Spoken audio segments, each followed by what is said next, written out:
Ang tawag po dito, the key to the city of Manila. Naalala niyo po ba yung Commonwealth?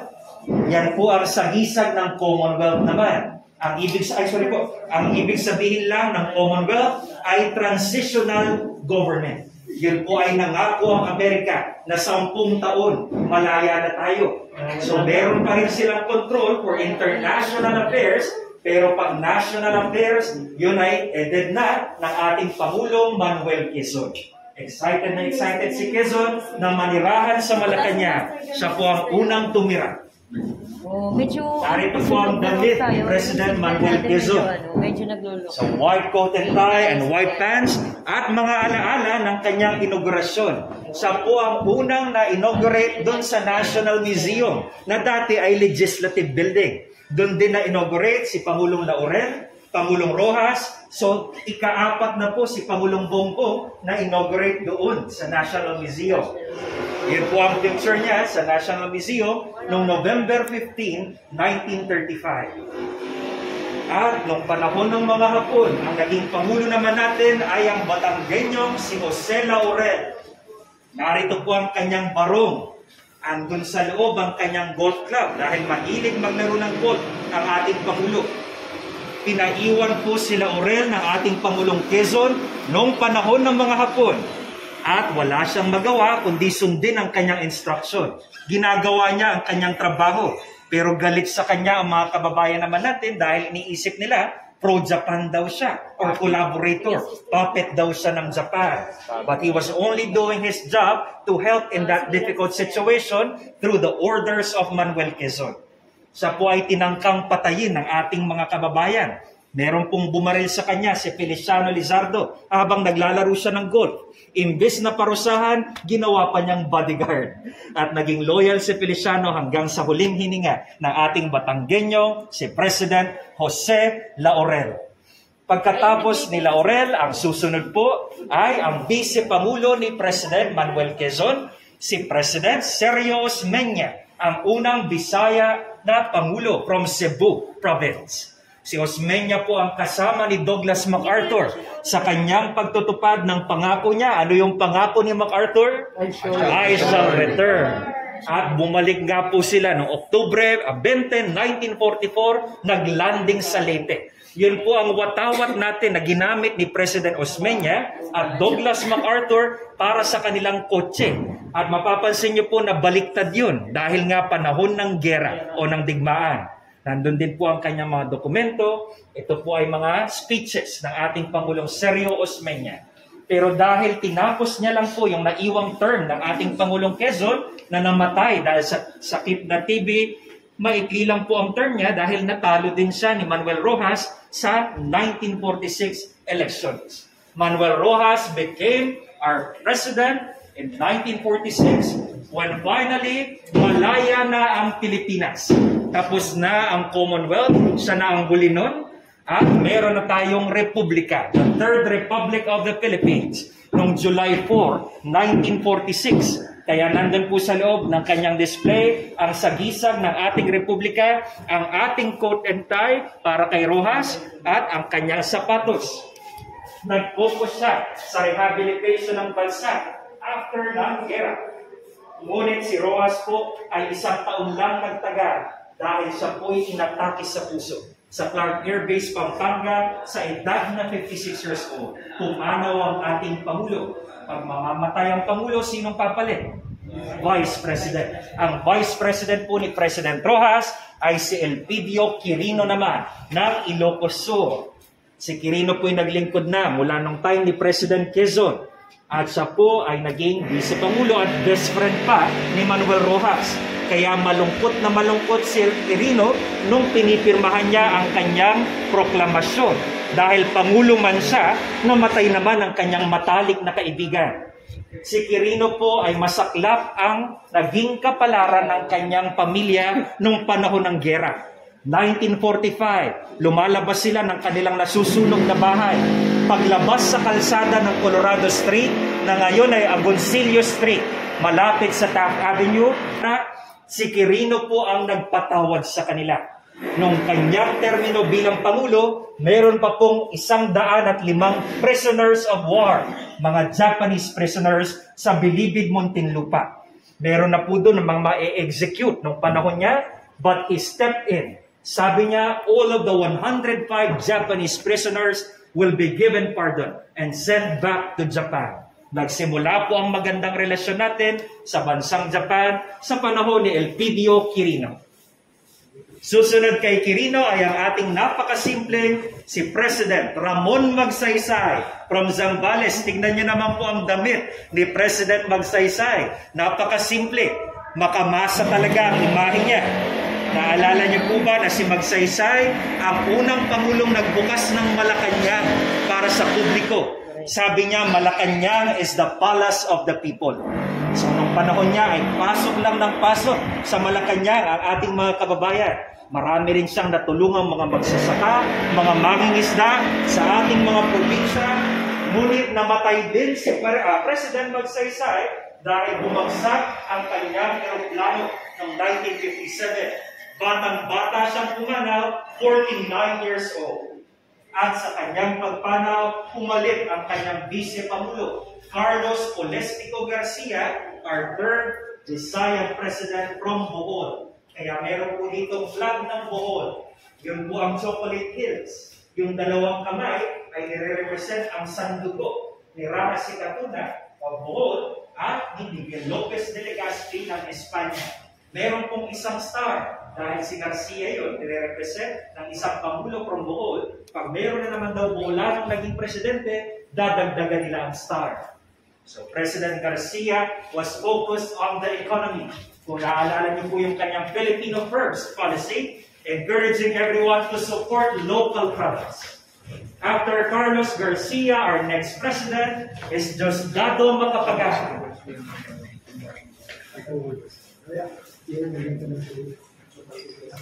Sa lahat po ng ating mga Pangulo, kay Macapagal naman nagsimula ang museo or museo sa Malacanang. At ang kanyang anak naman na si President Gloria ay nagpatuloy dito doon sa Kalayaan Hall ng Malacanang Compound. Siya po ay taga Pampanga, naging Bantam Nutzer number 1, a graduate of the University of Santo Tomas.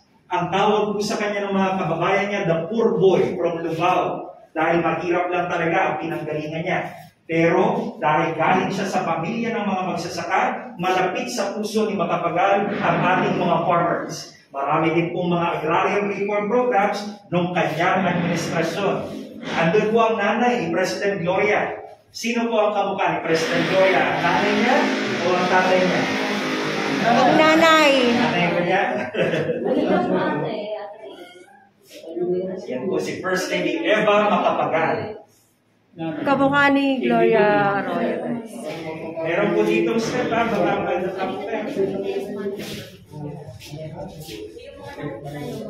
at ang susunod po kay President Macapagal ay si Pangulong Ferdinand Enralin Marcos.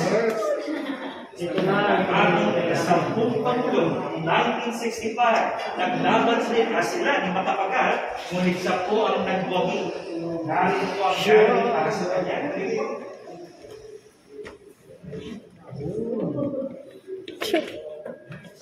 Alam po natin na siya ang pinakamatagal nating naging Pangulo sa loob ng 20 taon.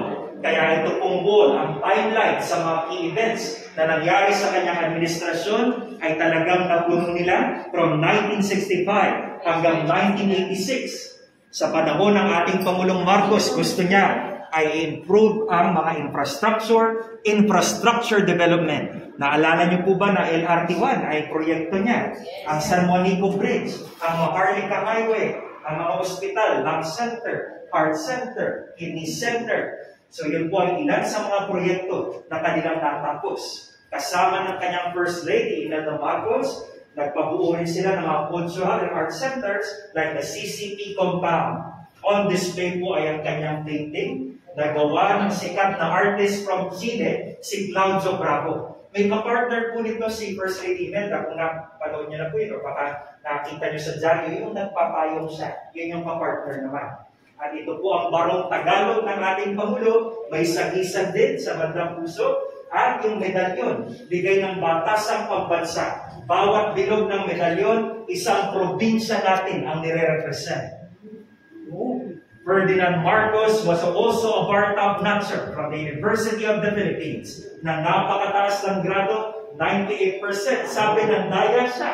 Kaya pinarite siya, pero sa rite, 92. So nananiwala na hindi siya ng daya. Almost perfect score kasi sa kanyang unang try. Talino talaga. Hindi ko sasabi yung pagkakataon na dito po ako nanonood. Naroon po ang mga larawan ng kanyang mga activities when he was president of our country. At mga alaala ng inaugurasyon.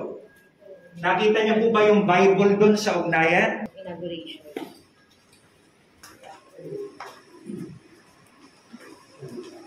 At meron po tayong muli na madalaanan na portrait ni BBM at ang Malacanang Pals.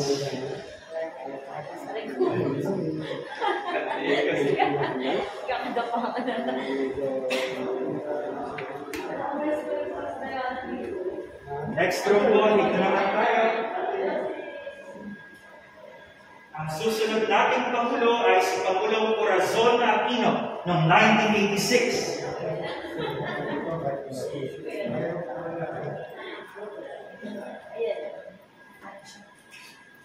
Ito maganda to.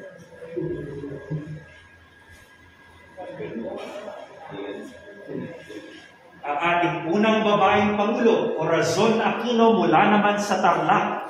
Ang ating Pangulong Cory ay nagbago ang konstitusyon sa panahon ng kanyang administrasyon na dati pwede ka maging Pangulo ng 2 beses ng tiga-4 na taon. Parang Amerika. So kung 2 beses kang manalo, 8 taon yon. Pero ngayon, alam natin na 1 beses na lang at 6 na taon ang iyong itatagal. Kung naalala niyo ang kanyang administrasyon, marami din pong nagbalak na pabagsakin siya. Napakaraming naging kudeta o mga rebellion. Ngunit na-survive naman po yun ni Pangulong Cory. She always prioritized the protection of democracy. Yun po ang kanyang palaging sinasabi. And protection of civil rights. Dito po sa kanyang gallery, dinisplay po namin ang kanyang mga naging paintings. Nahilig po si Pangulong Cory sa pagpipaint ng mga bulaklak. So yung mga pamaypay at yung bag po ay gawa mismo ng ating Pangulong Corazon Aquino. Nandito din po ang kanyang gown. At meron pong mga corridors dahil yun po ay bigay ng kanyang mga taga-suporta.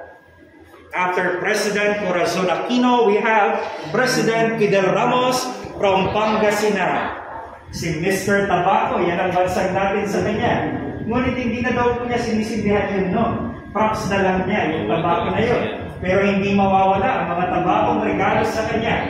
President Fidel Ramos wanted to prioritize Mindanao when he became president. Nakita niya ang potensyal ng rehiyon ng Mindanao na punong-puno ng natural resources. Kailangan din niyang pagtrabahuhan ang kapayapaan doon sa Mindanao, especially with the rebel group, the MNLF, or the Moro National Liberation Front. Doon po sila nagkaroon ng peace negotiations sa kanyang administrasyon. Narito po ang mga alaala ng Centennial dahil siya po ang Pangulo natin ng 100 years of independence natin. Pumanaw po siya last year sa edad ng 94. Mahaba ang naging buhay din. Si Aguinaldo at Ramos na po ang nakaabot ng above 90 ang buhay so far. Yes, our movie star, like his best friend, FPJ.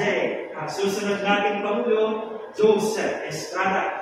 Yung Joseph Estrada po ay screen name niya. Sa tunay na buhay ay Joseph Marcelo Ejercito.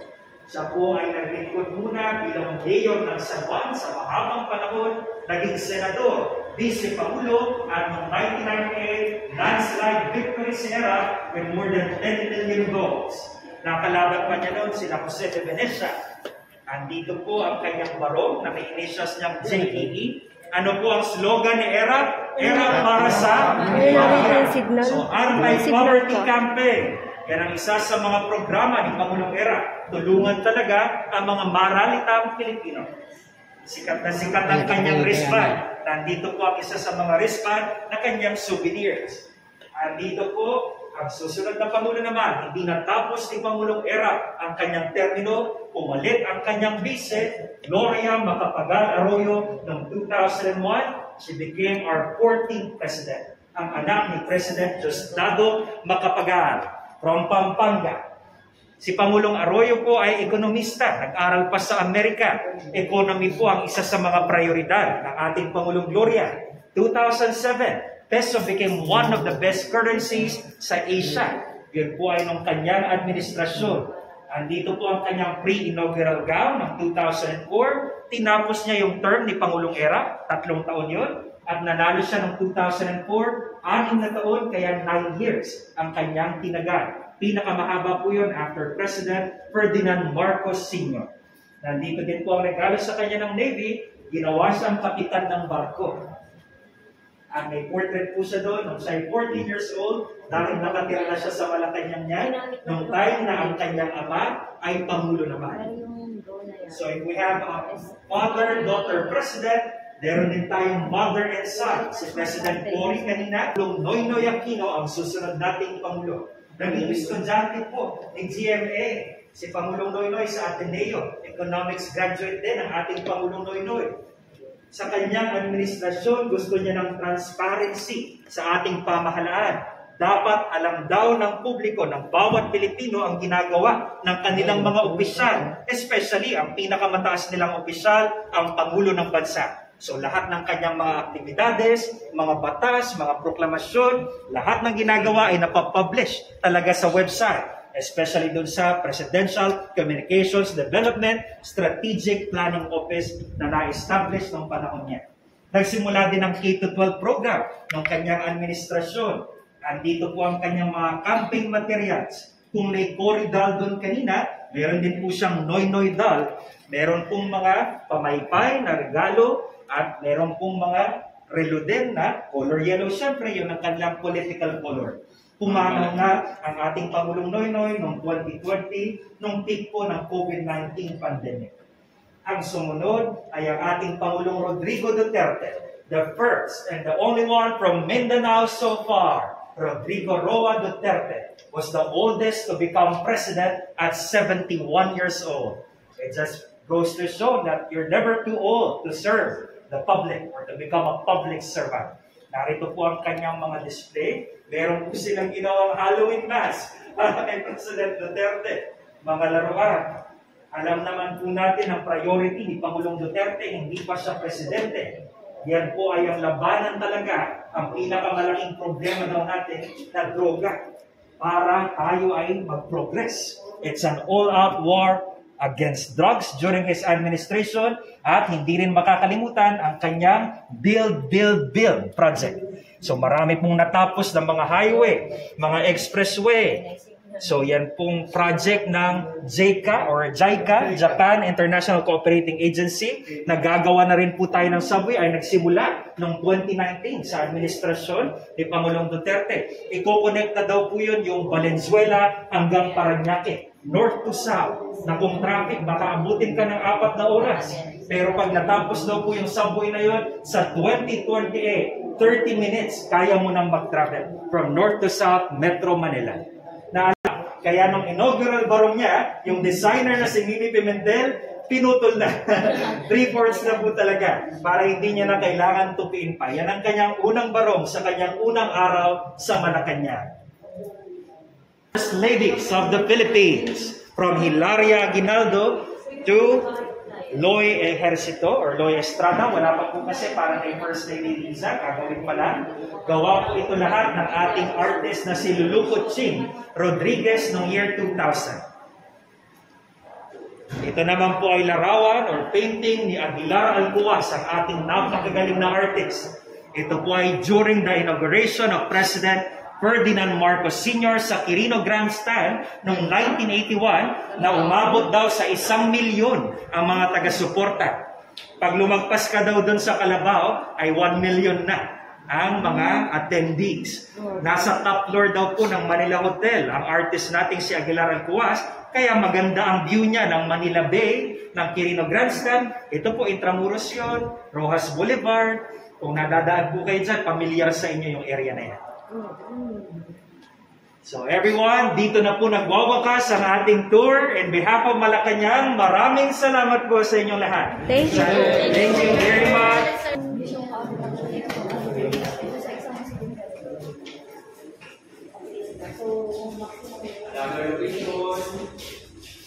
Maraming salamat po. Thank you. Ito yung exit nyo. Thank you. Exit. Ito yung ano, exit niya. Another location.